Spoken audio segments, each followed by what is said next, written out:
It was the fat man's first business trip to India, and he was unexpectedly targeted by a strange beggar. Poor bastard. He had only taken a few steps when the beggar began relentlessly following him, pushing a rusty cart. Left with no choice, the fat man took out a few coins. Here's 50 paisa. Buy yourself some WD-40. After handing them over, he turned around and walked away. The beggar remained motionless, staring at him like a predator, eyeing its prey, then threw the coins away in disgust. Unaware of this, the fat man later went to the airport restroom, only to find the same beggar was there again. Oh, for crying out loud. Listen, fella, I already gave. Do you understand English? The fat man, now irritated, wanted to teach this persistent shadow a lesson, but in the next second, he was yanked down by a mysterious force and dragged out of the bathroom stall, screaming. What no one could have predicted was he instantly reappeared at Washington, D.C. airport, seemingly unharmed. Accompanied by a hotel bellboy, he dazedly entered his reserved room. The bellboy, hoping for a tip, eagerly carried the bags and tried to start a friendly conversation, but the normally generous fat man didn't say a word, standing with his back to him like a lifeless statue. After the disappointed bellboy left, the fat man finally turned around. Expressionless, he sat still on the bed, his facial muscles twitching. Blood began to drain from his body at a visibly rapid rate. Even more horrifying, his eyes had turned the color of blood. The next morning, police arrived after receiving a call and found a strange set of fingerprints on the bedsheets. A child's print. Yeah, that's what it looks like.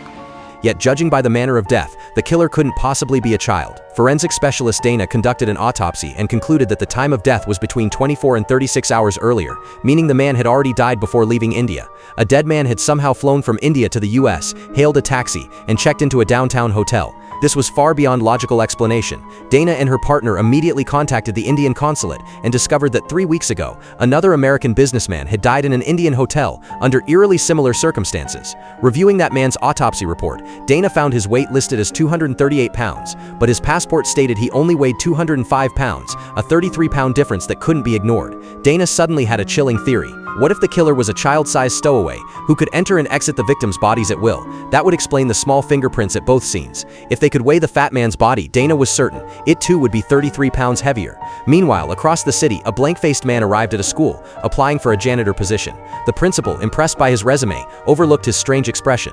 And I understand you can start immediately?